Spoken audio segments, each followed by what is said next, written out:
Researchers and scientists all over the world are in a race against time. They are peers and rivals, with one daring goal: to outsmart nature. More life. Watch now on YouTube, DW Documentary. Ice-cold beauty at the end of the world. Patagonia. Difficult to access, partially untouched. An expedition ventures onto glaciers that no one has dared explore before. Searching for data. Why? This has been a Now Media Networks feature presentation. All rights reserved.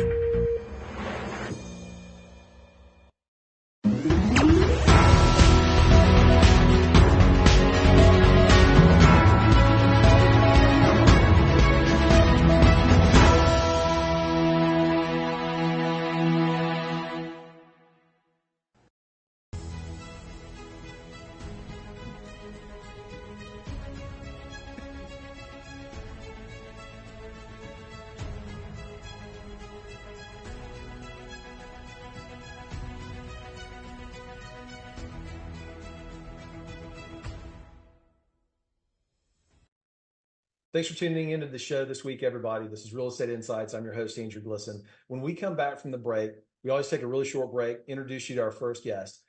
We have Ellie Perlman, who leads Blue Lake Capital, on the show today. She's been on the show before.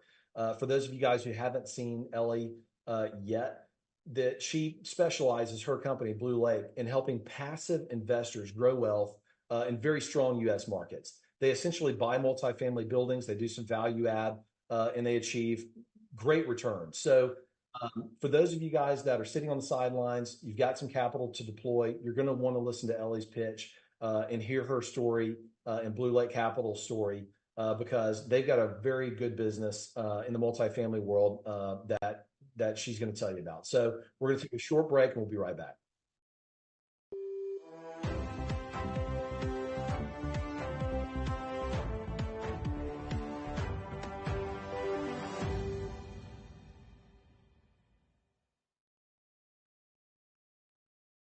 Hi, folks. Robert Quigley here, America's Independent, Washington, D.C. We're on the road to the White House.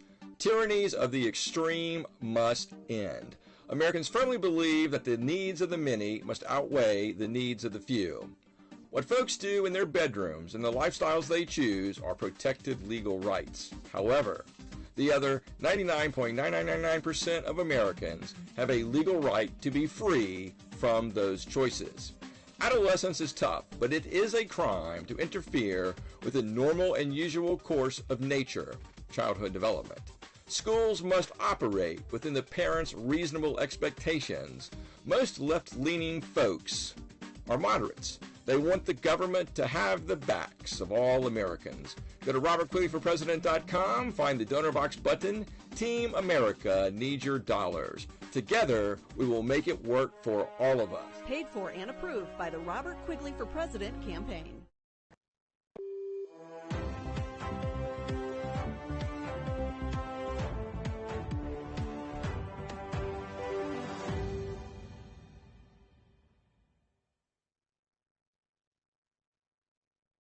Welcome back to the show, everybody. Ellie, also welcome back to the show. No stranger to Real Estate Insights, and we appreciate your contribution to the show. It's helpful to have a multifamily perspective as we talk through some of the market dynamics that are happening right now. I wanted to ask you, what from an advantage standpoint, what kind of advantages do institutional investors like Blue Lake Capital have in the market as you're analyzing and doing deals that are out there? So when it comes to institutional investors, we're actually not talking about Blue Lake. We're talking about large banks. We're talking about pension funds and the like. When they are looking at deals, obviously the big advantage that they have is surety of closing, because as a seller, if there's a private group, they may or may not close the deal, and something may happen. They may not get the equity. or they're gonna something can change between signing the contract and actually executing and closing on the deal. But when it comes to or the lender's not gonna extend, not gonna approve the loan. But when it comes to institutional investors, essentially surety of closing is very high, meaning that they're good for their money, that a lender, and probably a couple of them are going to approve the loan, that they have the ability to bring the capital that they need and that they will close. The flip side of it is that sometimes you can get things as a seller from private groups that you cannot from institutions. For instance, in a good old good old days, 2 years, 3 years ago, 5, 7 years ago, many buyers, in order to be competitive, they offered a non-refundable deposit, and they waived a lot of contingencies. Meaning if they don't, there was no financing contingencies many times. So if, as a buyer, you take the risk that you may not find a lender that would be able to give you what you need in order to close the deal. And in that case, you lose your deposit. It's non-refundable. When it comes to institutions, they have a lot of mandates. They have certain standards that in certain regulations and bylaws that they cannot essentially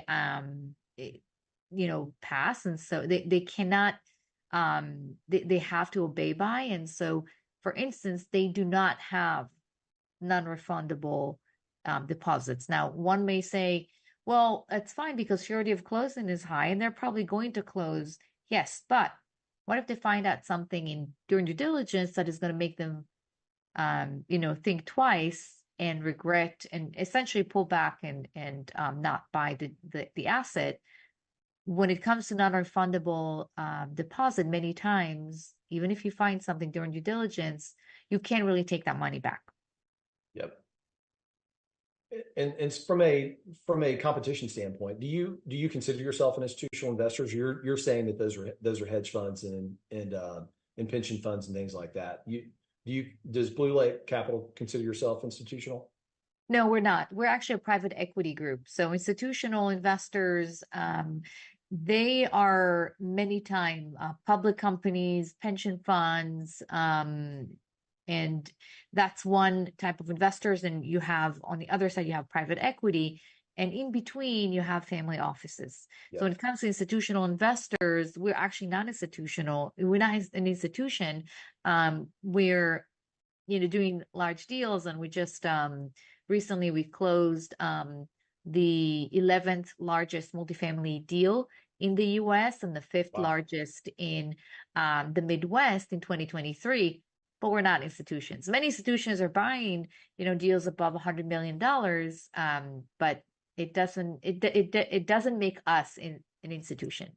Gotcha. Do you sell to pension funds, or would a pension fund invest in your company instead of taking down the deal themselves? That's a good question. So when I buy assets, I actually buy assets that are in locations that are very attractive to institutions, and that they have the vintage that usually institutions are interested in, which is 90s vintage and up. And that's part of the exit strategy. Now, I actually personally haven't sold to an institution. Some of them actually, they bid on one of the assets that we've exited years ago, but I decided to go with a different group. For various reasons I'm not going to get into. But yes, we are definitely, we can sell and we can buy from institutions.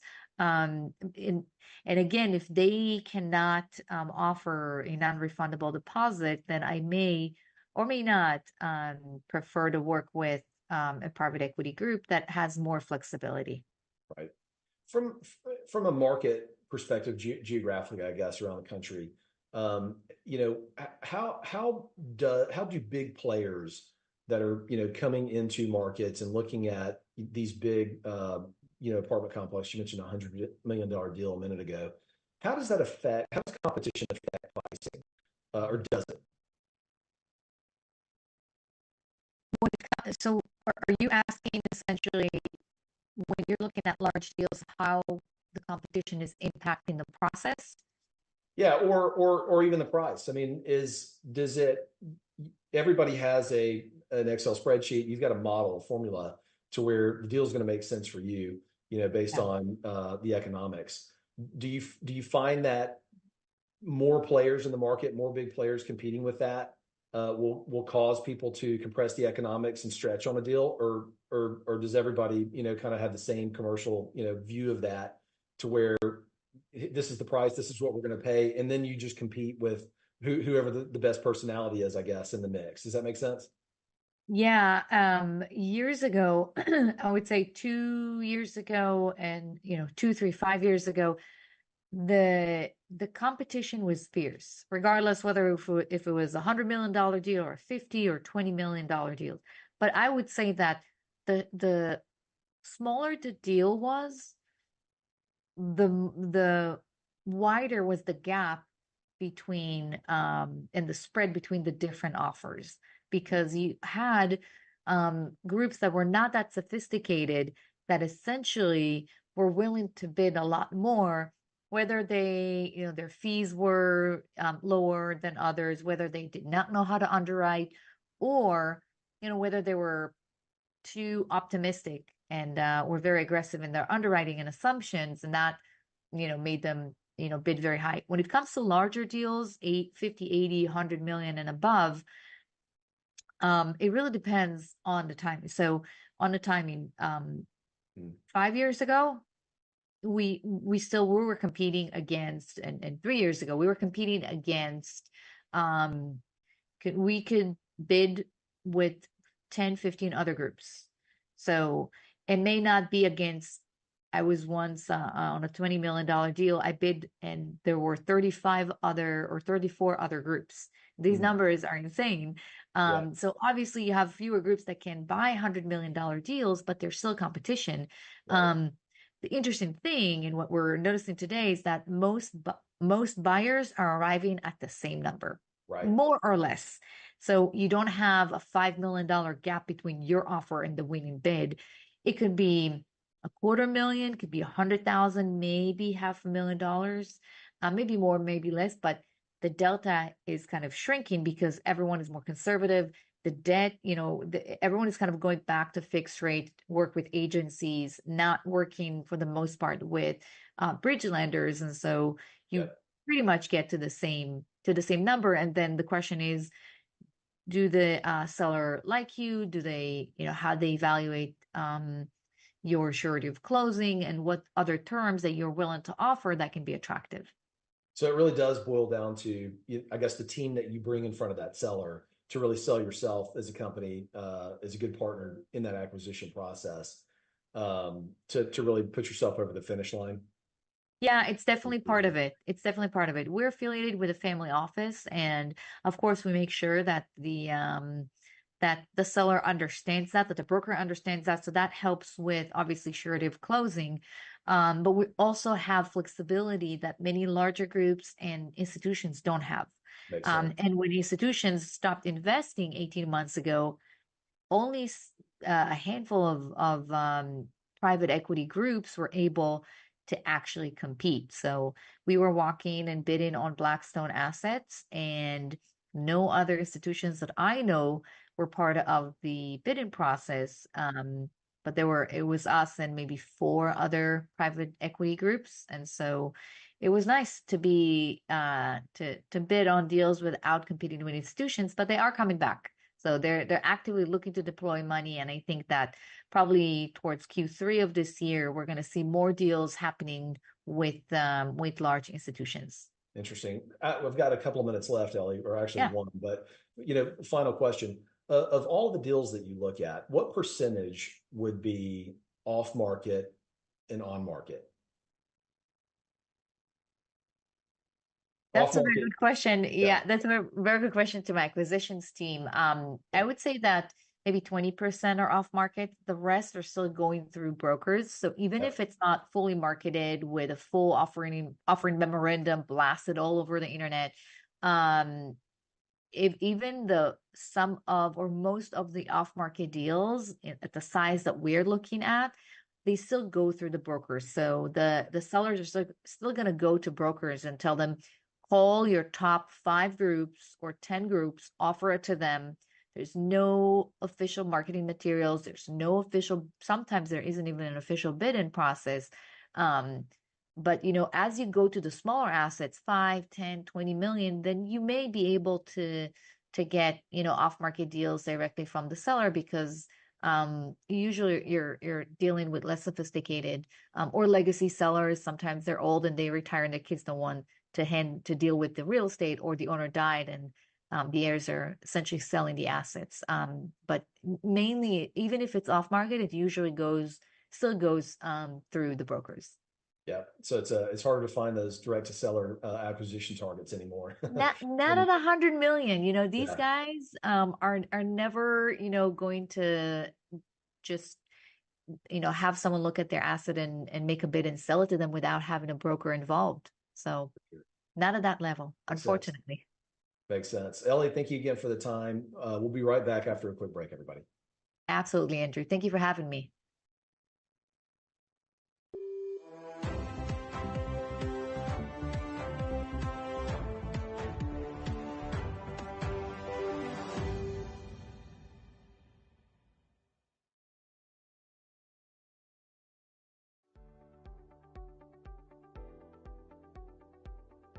Hi, my name is Michelle Merhar. You may remember me from the morning news. I'd like to tell you how getting data and documents into action fast gives you a competitive edge.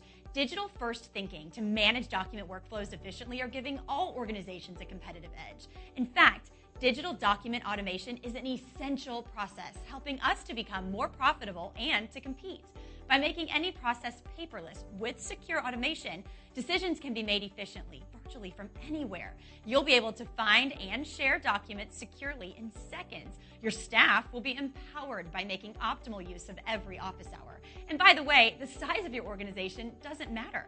Precision Products has been helping organizations for more than 30 years with paper to digital processes, including scanning systems for any document to premises and cloud document management systems. We make it easy and scalable for your business process needs from the office or other locations, even mobile devices. Contact us to see how we can help your organization succeed. Contact Will Waterall direct at 713-446-5939 and visit us on the web at precisionproductsinc.com.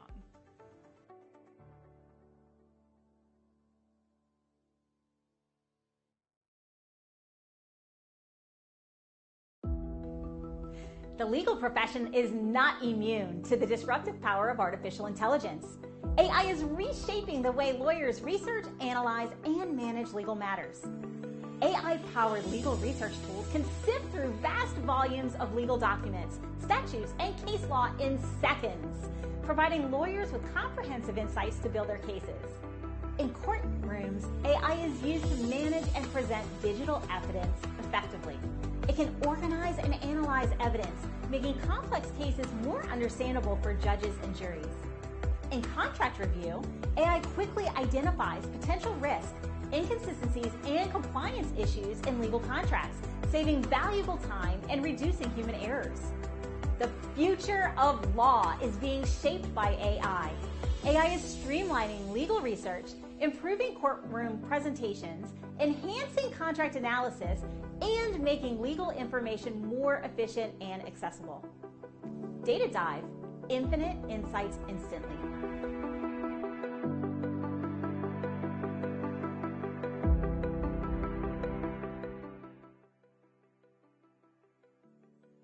Taking a trip in the next 12 months? Airlines are under tremendous pressure and they're practically giving away their unsold seats. Like every crisis, this one will end too. But right now is the best time to take advantage of giveaway ticket prices on their unsold seats.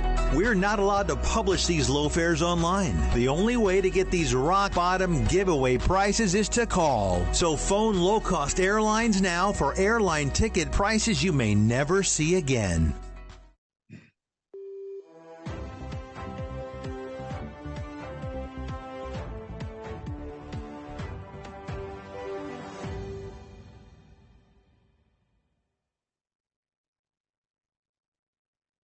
All right, everybody, welcome back. I've got Amanda Rathbone on the show with me today. And I wanted to invite Amanda on the show because I think, what you guys do, Amanda, everybody poo-poos on short-term rentals. Can I say that on TV? Everybody is that wants to invest in real estate, not necessarily just short-term rentals, but everybody's like, oh, I can't do it. Interest rate's too high. I mean, there's all these things. Real estate prices are too high.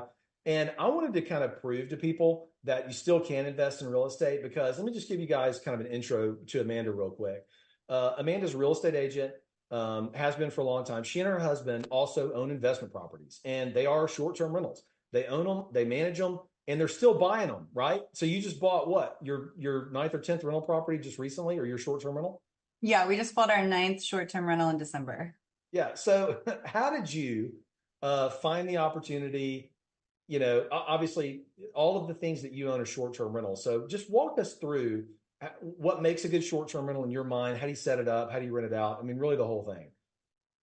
Yeah. So what we're looking for when we buy is just the price per square foot. So if the price per square foot makes sense, I really don't care what the interest rate is.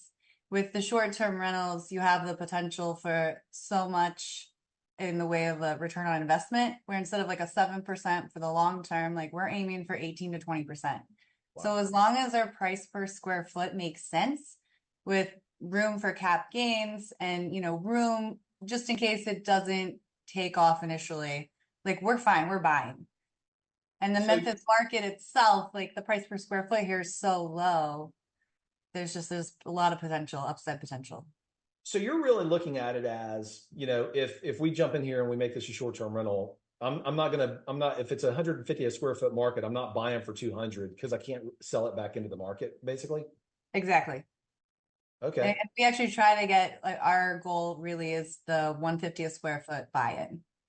And of course, area specific, like it has to be near those attractions, like where people are staying, near a highway in case people are traveling. So actually, a lot of our business for the short-term rentals aren't even people that are coming to Memphis for the tourist stuff. It's just people that are traveling, need a place to stay. They're just looking for a place to crash. Mm-hmm. So how do you get somebody, markets are weird all over the country, that Memphis is 50% occupancy, Houston's 60% occupancy. I mean, you guys maintain 80% plus on your short-term rentals. How do you do that in a crowded market where the average is 50%? What's the secret, kind of sauce there? So that's on my husband. He likes to jump in and play with the numbers. There's all kinds of things to do for the algorithm to make yourself seen on Airbnb. We don't block off nights. We have a really relaxed cancellation policy. He's got some tricks that he uses to get that occupancy up. Do you guys only have Airbnb as a channel? Do you do VRBO or direct bookings or anything like that? Yeah, so we only do Airbnb. I think it's something crazy, like 90% of all bookings in Memphis are through Airbnb. Yep. We're open to using other channels. We just haven't had to at this point. I got you. So you stay full. You just, one channel. That's all you need. Yeah, we opened our first short-term rental in 2015, and we hit about 80% occupancy since then. So like every single short-term we've opened has been from the beginning 80%. It's amazing. And so you kind of know, like, if I buy this short-term rental, it's down the street from the other one, I'm going to hit 80%. I just know what I'm going to do. Mm-hmm. Yeah.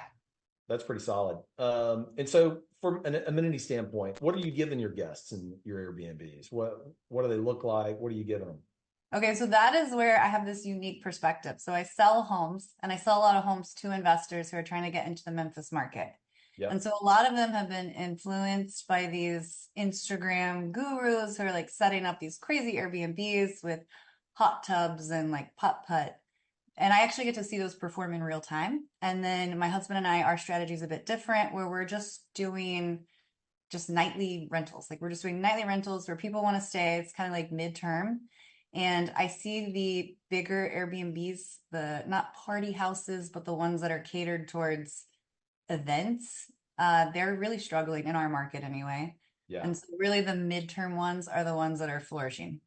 So like the bachelorette party house in Scottsdale, that model doesn't really work in Memphis, is what you're saying. Yeah, not in Memphis. I do not recommend that whatsoever. Yeah. So it sounds like, I mean, people are they need a place to crash. They maybe, or do they have pets? Are they bringing pets with them? Is that something that, That's like all of our business. So we really do cater towards pets. Like all of our units have fences. We do the dog treats, dog bowls, dog beds, lots of pets. Okay. Not everybody, a lot of people shy away from short-term rentals because they don't want their house destroyed. They don't want a party. They don't want all these things. Is that a valid concern? I mean, it's a valid concern if you're not keeping an eye on your investment. So like if you're just letting anybody book it, you're not screening, people are having parties. Yeah, I mean, there's a potential for damage, but you really have to, on the front end, screen your guest. If there's pets, how many pets? If there's people, how many people? Yep. And then how do you bank it? How do you bank an Airbnb from a finance standpoint? What does a loan look like? So we're just doing right now. So we're open to DSCR, but we haven't had to. Like we're getting right there to the end of our 10, but we're just doing 20% down, 25% down, conventional loans. We own a couple outright. We've just been real shy with the leverage. Don't want to be over leveraged. But yeah, we're definitely playing with that more in the future as we get more and more properties. What is the 10 thing that you mentioned? You said you're getting close to 10. What does that mean? Yeah, then we can't do the typical conventional loan. We have to do some type of in-house product. I got you. So you got to go to a different lender or do a different product. You've got to move it away. So you're basically, as you buy properties, they're underwriting you right now, not the property, essentially. Yeah.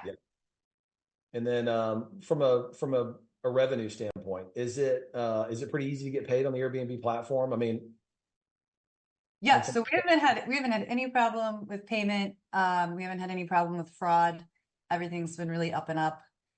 We have gotten really creative with the parties. So in our market, a lot of locals, I think it's nationwide, but a lot of locals are trying to book and throw parties. So we've gotten really creative on the reimbursements from Airbnb and AirCover. And this actually been like a very successful endeavor where we've submitted some claims and, we've got compensated rather quickly from Airbnb. Yeah. A lot of people, man, so the biggest questions that people have that are skeptical get again at the business are, the parties, getting paid, somebody's going to call and cancel their credit card, not pay the bill. There's going to be a party, I'm going to destroy my house. AirCover's not going to be there for me. So you're saying like, you're just not experiencing any of that. Nope. Since 2015, I've never experienced that one time. Yeah. And look, everybody, Amanda and Randy have hundreds of reviews on Airbnb. So it's not like, you guys are doing this part-time. I mean, this is a big operation for you. Yes. And you started, so I've got, a couple minutes left. You started a short-term rental management business. Tell us about that. So you were managing your own stuff for a long time and you opened it up to other investors, right? To manage their stuff. Yes, it happened organically and accidentally, and it was never something we set out to do, but we just started having clients that were like, hey, can you also manage ours? So we already had the infrastructure. We had the cleaning team, which is the biggest part. I mean, cleanings, that's where all your reviews are going to come in. Yep. So we grew the cleaning company and then slowly took on other units. And now we're up to 32 units. Nice. The reviews, by the way, that is something that is currency at Airbnb. Is it still? I mean, is getting 5-star reviews as important and being a super host and all that? Is it as important with your strategy? I still think it's really important. I mean, as a consumer, when I'm looking to book a B&B, if somebody has Superhost by their name, I instantly feel better about the whole reservation. I feel like I'm in a trusted place with a trusted person. I'm in a safe space. So yeah, I mean, I think it's very important. Yeah. Well, look, I've got 30 seconds left. Amanda, for somebody that's looking to invest in the Memphis market, I mean, we get questions all the time of investors looking at all markets all over the place. So we try to introduce our viewership to people who are, who operate specific, niche real estate services all over the country, investors, owners, operators, what have you. If somebody's curious about getting to the Memphis market, I think you've got a pretty commercial view of the way that, you're trying to advise clients. How do people find you and get in touch with you? Okay, you can get a hold of me on Instagram at Amanda Sells Memphis or through email, amandasellsmemphis@gmail.com. Awesome. Well, Amanda, that's my 10 minutes. The studio's telling me to shut it down. So thanks for coming on the show today. We'll have you back and we'll be right back. Everybody, we're going to take a short break. So see you on the other side. Bye.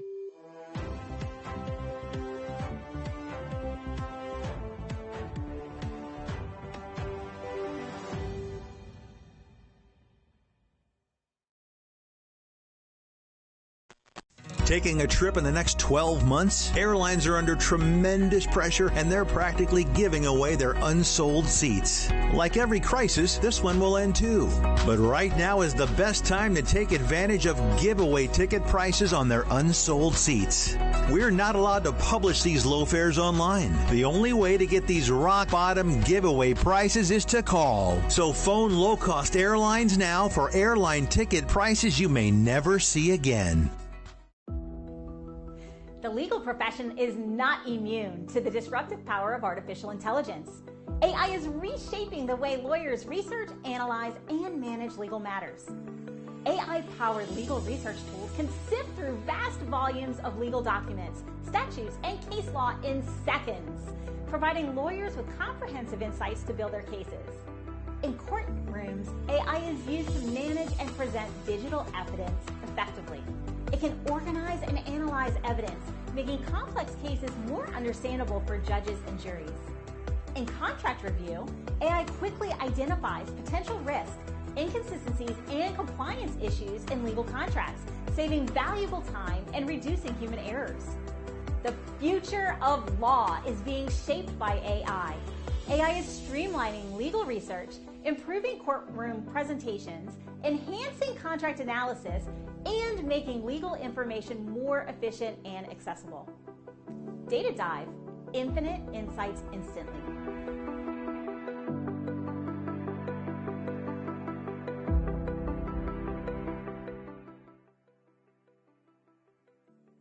Hi, folks. Robert Quigley here, America's Independent, Washington, D.C. We're on the road to the White House. Today, who are my favorite presidents? Well, they're Teddy Roosevelt, Dwight Eisenhower, Jimmy Carter, and, of course, Andrew Jackson.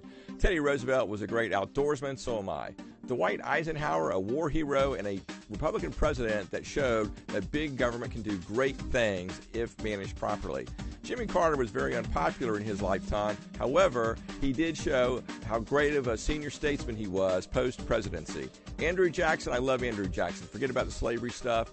He tells us that there's a great tension between the judicial branches of government and the executive and legislative branches. We will come back to this. Big government can be a force for good. These presidents tell us that there's a triumph for the ordinary man that will take America far. Career politicians are the wrong way to go. Join Team America. Go to robertquigleyforpresident.com. Donate what you can. And together, we will make America work for all of us. Paid for and approved by the Robert Quigley for President campaign.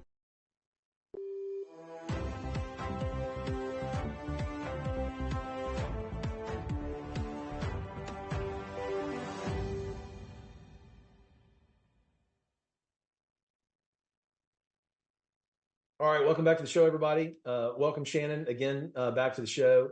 Shannon's a regular, so no need for an introduction there, unless you guys haven't tuned into the show. But Shannon owns and operates short-term rentals in the Northeast. Shannon, I really kind of wanted to pick your brain a little bit. You know, we've talked about the economics of short-term rentals in the past and how they make sense, you know, financially, things like that. We haven't talked really about, you know, kind of the safety and security aspects of short-term rentals. So I wanted to, I mean, this is kind of a two-part question because you've got guests, but you also have your property. So how do you manage, you know, from a safety and security aspect, you know, the stays, guests and your property ultimately? Yeah. When it comes from the guests part, before they even book, there's different services like AutoHost or Safely that do many background checks or guest screenings. And they basically they do like a risk assessment on the guest to determine if, you know, it's a high risk probability of them partying or being an issue at the property or not. So those services are available for hosts, and depending on, you know, the type of property you have, it may be worth it to invest. But if not, hosts can just simply check if the profile of the guests, see how many times have they used the platform. Like, we have a policy that we don't allow a guest who has 0 reviews, book last minute, and only for one night. That just screams maybe a party. So so it's a guest screening is very, very important, and that's it's just different tools that you can use to strategies to protect yourself when it comes to that.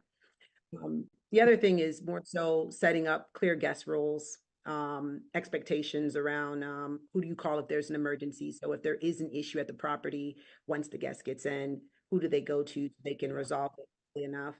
Um, and then also when it comes to safety, I mean, basic things like smoke detector. I can't even tell you how many times smoke detectors go off. Like we get notifications all the time about smoke detectors, and you don't want your house burned down. So, and it's something that owners just don't check. They don't really do a good job at doing the annual checks of the smoke detectors and carbon monoxide detectors. Right. From like back to the guest thing for a second, you mentioned doing extensive guest screening, and I'm not an expert on this. That's why you're on the show. But Airbnb, they technically run the screen for the guest, right? Do you have the ability to do a secondary screen on the guest that Airbnb they found you through that channel? So this is actually new. So Airbnb started, I think they work with one of the providers that I mentioned that helps do a little bit of a screening. And so we supplement that too, and we just do an additional check just to make sure. But Airbnb has improved their system where they're doing some checks in terms of credit cards and validating. We've also, sometimes, Airbnb won't deny a guest if they had a bad review from a previous host. So we'll look, some of our high-end properties, we'll look to see if they've had really bad reviews. And we may deny, I guess, if we don't feel comfortable with previous. Do you cancel that guest, or do you just not approve them? Can they book without your approval and then you have to cancel it, or what? Yeah, it's really rare that we do it because we set up what's the term where you where the guest can book automatically. Auto booking. Auto booking. There you go. Auto booking. But there are cases where we'll, after the guest books and we get more information, that we just don't feel comfortable, and it's rare, like really, really rare. But we will cancel if there is a concern. Like sometimes it'll come out where they say, "Oh, I'm here for a bachelorette party weekend, and we're all staying in the home, and we have just a no strict, party policy." So we'll deny the guests after the fact because we realize that they're going to be having a party there. So smart. So from an insurance standpoint, back to Airbnb again, I pick on them because they're the only platform I really know about and have experience with, but they provide, air cover insurance. So do you put consideration into what channels, you work with, whether it's Expedia or VRBO or a direct booking, or do you feel more comfortable using Airbnb because they have air cover insurance? Can you buy insurance outside of the platform? Yeah, this is all really new because about 10 years when I started, most insurance companies didn't have a short-term rental policy or of the sort. So now, because they typically considered commercial use, and you can't do commercial use out of your residential home because that opens you up to a whole much, more liability and risk. So as of late, these insurance companies have gotten a little bit more savvy, and they'll have these plans where they'll add on to your policy to cover those short-term rentals. So what I tell every single owner that we work with, or any host that's interested in going into Airbnb, is looking at your policy, because most owners would just re-up whatever the policy they had from the year before and not really look to see what's actually covered.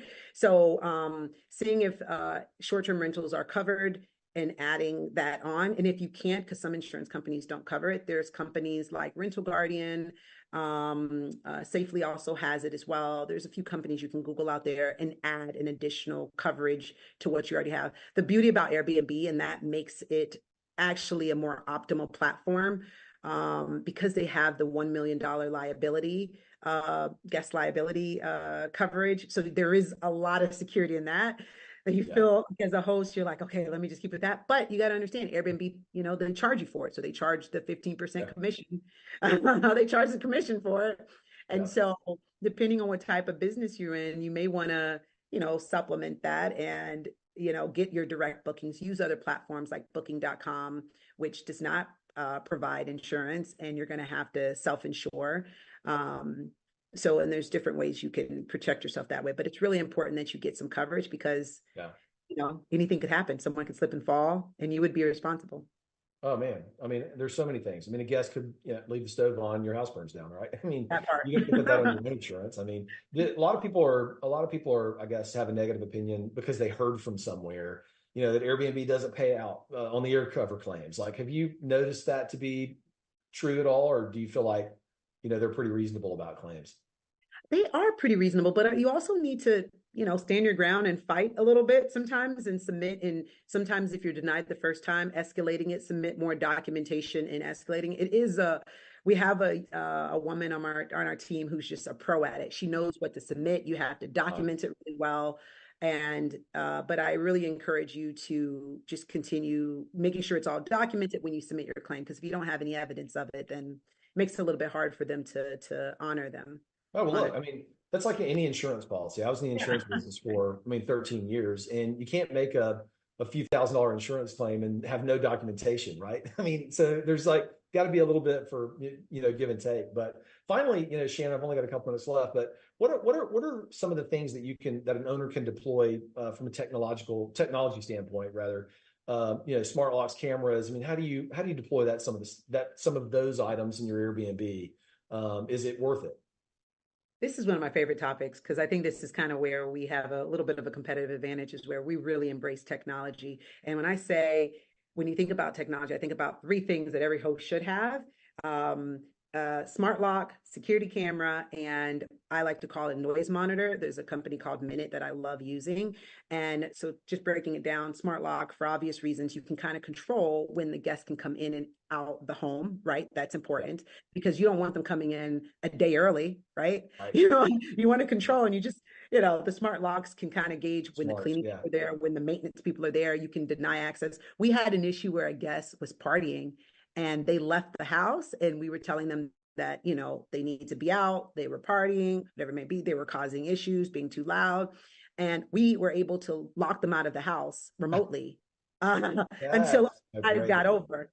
So very important to have the smart locks. But when it comes to the cameras, the one thing I just want to say, and just a rule of thumb, is no cameras inside to protect people's privacy. I think there's a lot of news articles about guests being spied on in the bathroom or something like that. So no cameras inside, but cameras are key. And then with the noise monitor, this is kind of a newer technology, but I highly recommend it, because that noise monitor will tell you if the noise level gets above a certain level, and it'll automatically send you a text, and you can set it up to send a guest a text to say, hey, we hear the noise is a certain point, level. Is there a party? You can check in. And with that noise monitor, it also tells you if there's a sound of an alarm. So if the smoke alarm goes off, I get notified of the smoke alarm, because the smoke alarm goes off and no one's there. Who hears it? The house can burn down. Right. They left the stove on, they're out. Who hears it? So noise monitor, those three devices are just key in terms of technology from a host perspective and safety.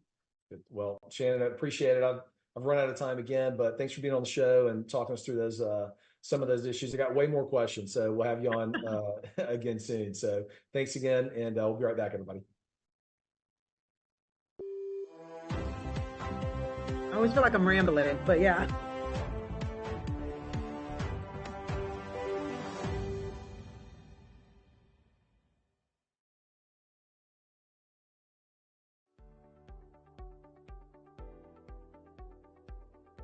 Hi, my name is Michelle Merhar. You may remember me from the morning news. I'd like to tell you how getting data and documents into action fast gives you a competitive edge.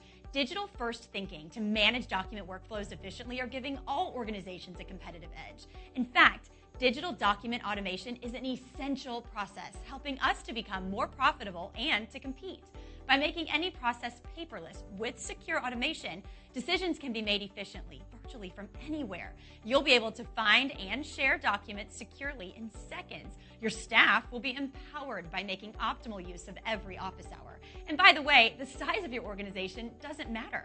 Precision Products has been helping organizations for more than 30 years with paper to digital processes, including scanning systems for any document to premises and cloud document management systems.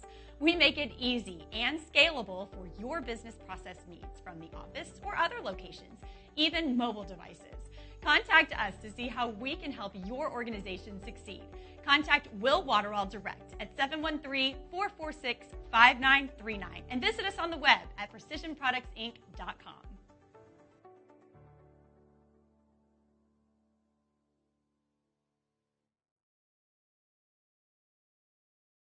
These are the top 3 questions I get from people about investing in real estate. How much money do I need to get to the next level? How do I find good properties to invest in?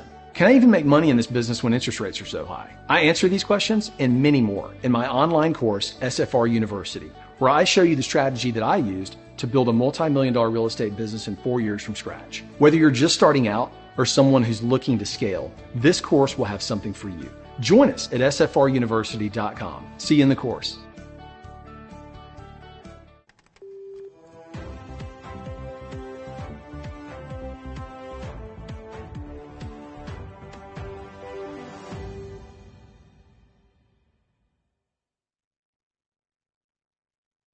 All right, everybody, welcome back to the show. I'm welcoming onto the show first-time guest, Brenna Carls, lives in the Great Smoky Mountains, is East Tennessee, which is the place that I love to go and take the kids and the family.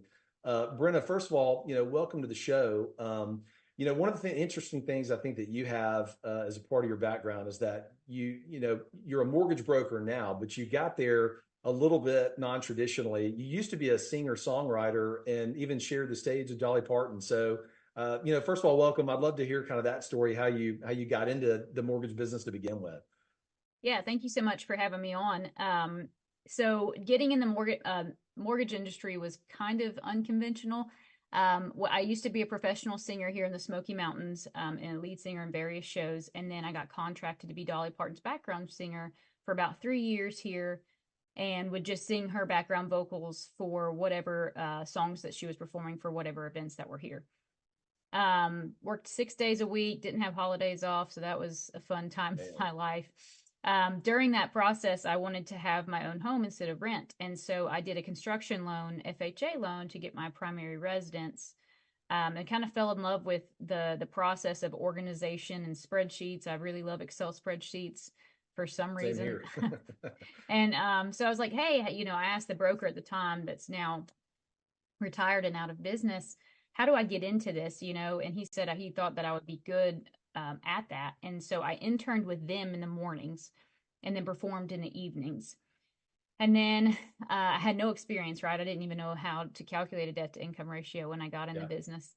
So I begged for my job at this top national bank in the United States, had to literally beg for it. I was like, I promise I'll be the best loan originator you ever have. I'll work the hardest. And when I left the bank to open up my own company, I was the #1 loan originator on the East Coast Community Division. Well done. And they did an exit interview asking how they could hire more people like me. So awesome. It is true that if you work really hard, you can get to where you're going. So that's kind of how I got into it. Absolutely. I mean, it sounds like you're working really hard, like mornings and nights, 6 days a week. That's not for a weak individual. Yeah. The mortgage shop, you guys provide mortgages all over the country, or is it geographically based? Yeah, all over the country. So we're licensed in multiple states. We'll be open for 3 years coming in May. Wow. So we are still in our infancy stages, but we are licensed in about 25 states or something like that. And we're growing to some other states. We can do an investor loan in most all states. And that's what we kind of specialize in, right? Is the second home loans, vacation home loans, and investment properties. Yep. How does the investment property loan, really work? What's the requirement? What does it look like? Terms, rates, all that kind of stuff.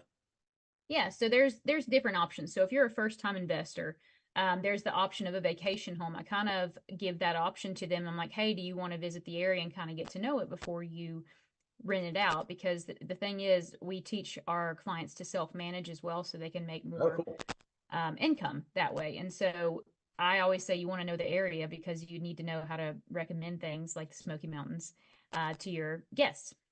So you can actually rent out your second home when you're not occupying it. Fannie Mae and Freddie Mac allow you to do that. It is 10% down minimum. So if you're just starting out, this may be a great option for you guys. You don't have to actually own your primary residence to do a vacation home loan. And then investment, they're kind of underwritten the same way, right? They're the same guidelines, except investment minimum down payment is 15% down. Mm-hmm. So a secondary home then, is there an occupancy requirement that you have to, if you own it, like be in there a certain number of days? a year? They used to have that. The guideline used to be 14 days, and now Fannie Mae changed the guideline to say for some part of the year. So it doesn't say how many days you need to occupy it. That will be a question for the client's CPA of how can I, claim this on my tax returns with investment income, and how can I still use it as a vacation home? How many days can I use it? Interesting. One of the things on your bio, Brenna, that I thought was interesting, that you said that you specialize in complex income scenarios. What exactly does that mean, complex income scenarios? So the broker that I actually trained with in the beginning was a CPA. He retired out of brokering loans and became a CPA full time. Mm-hmm. And I kind of learned tax returns from him. And I say complicated income. It's not complicated to me, and it shouldn't be complicated to most people. Yeah. But many people, even underwriters, don't know how to calculate self-employed income. Yep. Just a thing. And so I know when I first got into it, I honed my skills in that. And if I didn't know something, I would learn everything there was to know about it. And that's how I'm really good at calculating self-employed income. A lot of people don't know that you can add back depreciation, for example, if you own an investment property. There's just different little things that could make or break the deal, right, for qualifying versus not qualifying. And we're just really good at that. And that's what I train my other loan originators to be good at.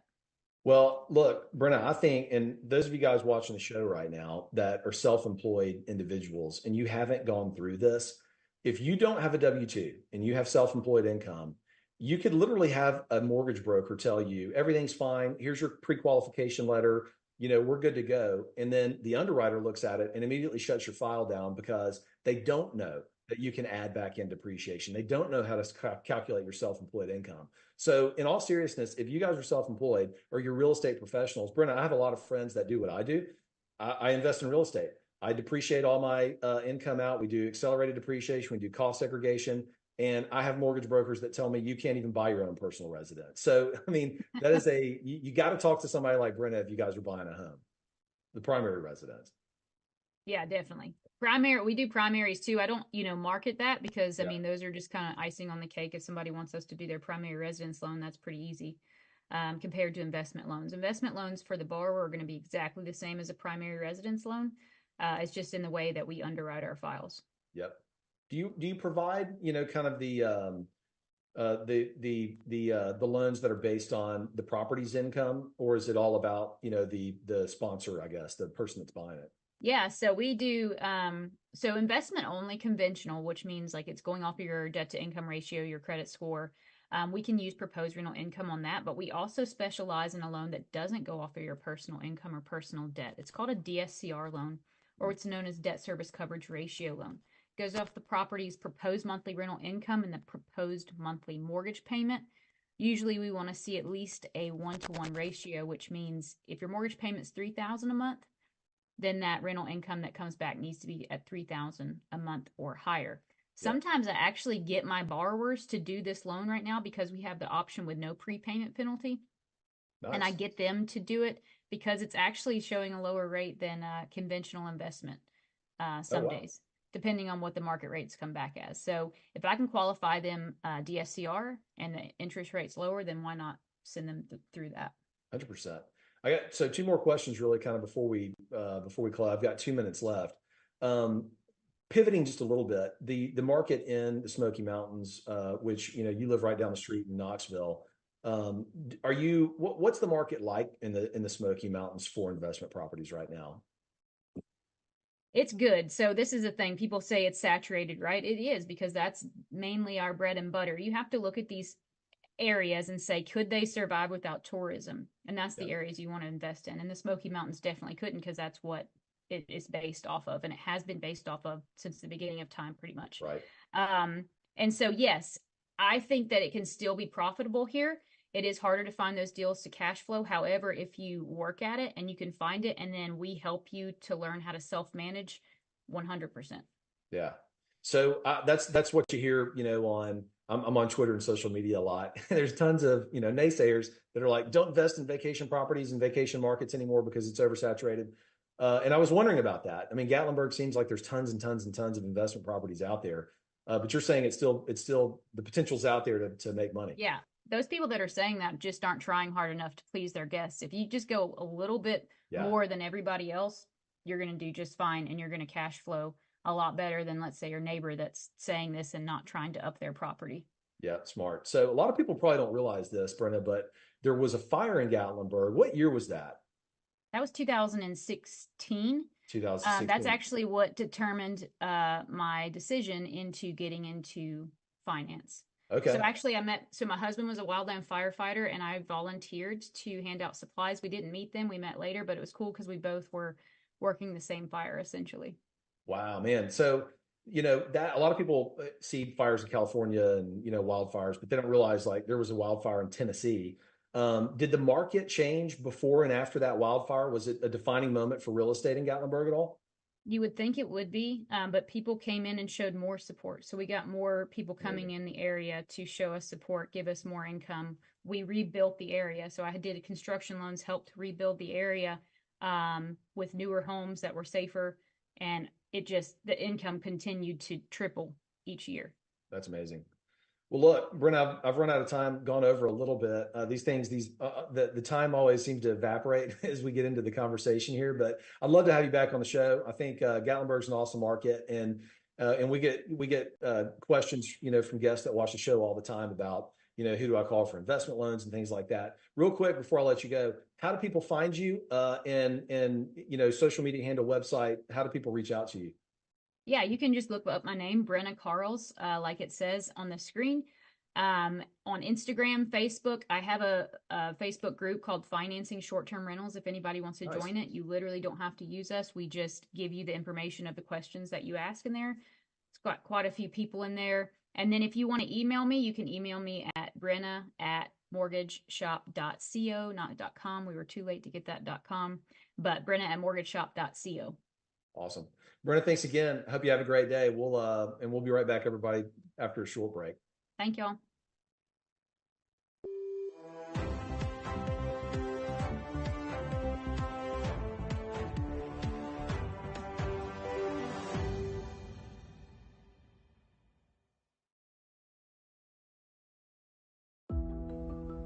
The legal profession is not immune to the disruptive power of artificial intelligence. AI is reshaping the way lawyers research, analyze, and manage legal matters. AI-powered legal research tools can sift through vast volumes of legal documents, statutes, and case law in seconds, providing lawyers with comprehensive insights to build their cases. In courtrooms, AI is used to manage and present digital evidence effectively. It can organize and analyze evidence, making complex cases more understandable for judges and juries. In contract review, AI quickly identifies potential risks, inconsistencies, and compliance issues in legal contracts, saving valuable time and reducing human errors. The future of law is being shaped by AI. AI is streamlining legal research, improving courtroom presentations, enhancing contract analysis, and making legal information more efficient and accessible. Data Dive, infinite insights instantly.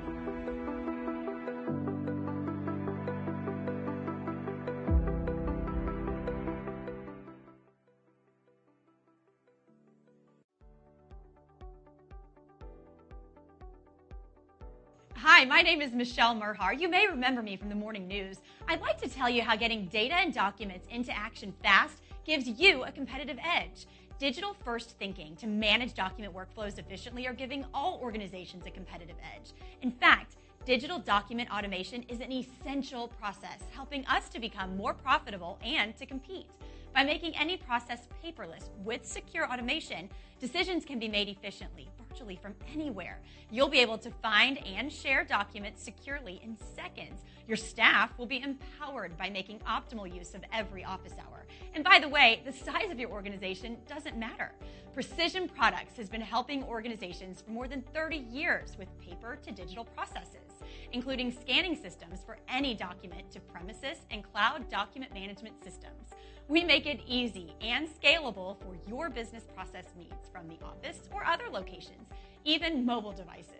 Contact us to see how we can help your organization succeed. Contact Will Waterall direct at 713-446-5939 and visit us on the web at precisionproductsinc.com.